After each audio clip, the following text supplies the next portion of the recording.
Good day, magandang araw, at maadyong buntag everyone. Bitbit ko pala ngayon yung mga seeds na binili namin galing pang Pilipinas. Ipapakita ko sa inyo guys yung binili namin mga seeds.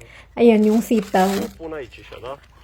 At okra, yan. Sobrang favorite niya yung okra.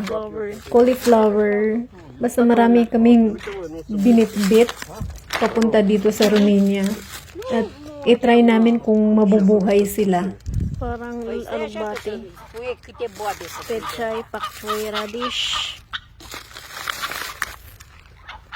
Pangsigang.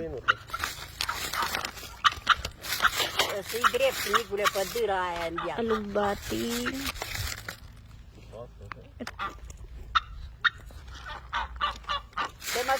Alexandru, o fac așa și o pui în capul rândului. Kangkong.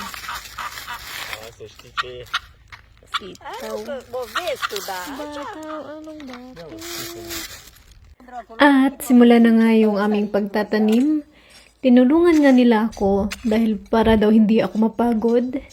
Ayan, naka-Gucci shoes pa nga ako. Pero fake lang yan guys. Tuwang-tuwa nga yung lolo niya habang tinitingnan yung mga seeds na galing sa Pilipinas dahil wala daw ganito dito sa Romania. Îl puneam mai pe margine, făsuie. Da, da. E un fel de păi să-l punem pe undeva, pe margine. Iese. E pe margine. Da, să-l știu. Lasă, hai, pune-ți pe ăsta. Sana ma-adapt nila yung weather dito sa Romania para mabuhay sila dahil sobrang sarap nito gataan guys. Sobrang nakakatuwa nga dahil binigyan nila ako ng space dito sa kanilang lupa na maitanim yung mga dala naming Filipino seeds. At sila na nga yung nagtanim. Nagtanong lang sila sa akin kung paano itanim yung mga Filipino seeds. Sabi ko lang ay simple lang, magbutas lang at ilagay lang yung mga buto at ayun na, tatakpan. Hindi naman nila ako pinatulong guys dahil para daw hindi ako mapagod. Kaya habang wala akong ginagawa ay nag-video na lang ako sa kanila. At medyo mainit din. Kaya sabi nila para hindi daw ako matutong guys dahil alam nila na mabilis lang akong matutong pag nabilad sa araw. At ayun si Mamaya, may kinuha lang siya. At tingnan nyo guys kung paano maglakad. 83 years old pero sobrang straight pa niya maglakad, parang Miss Universe. Ay, nagbungkal na sila at nilagyan nila ng kahoy. Yung parang usok ba? Tot locul. Ayun na yung maglolo.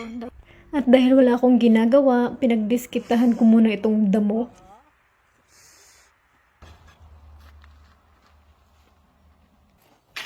At saan naman kayo nakakita ng nagtatanim na ang ganda-ganda ng postura na naka-shades pa niya, no?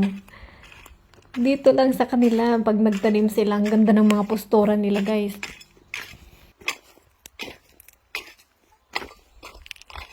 Lagay muscle na love.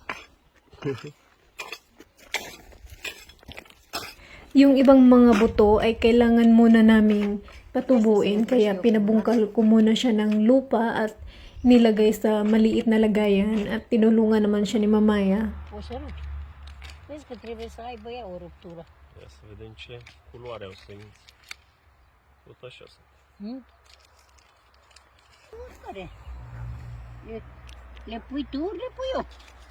Și pe urmă dai... At pagkatapos nga naming magtanim, ay silang lang pala. Inayos na nga ni Mamaya yung buhok ko bago kami umuwi sa bahay. Vezi? At medyo nahirapan nga si Mamaya na itali yung buhok ko dahil madulas daw yung buhok ko. Ia uite, băi. At ayun lamang ang ating video for today. Thank you so much for watching. Ingat!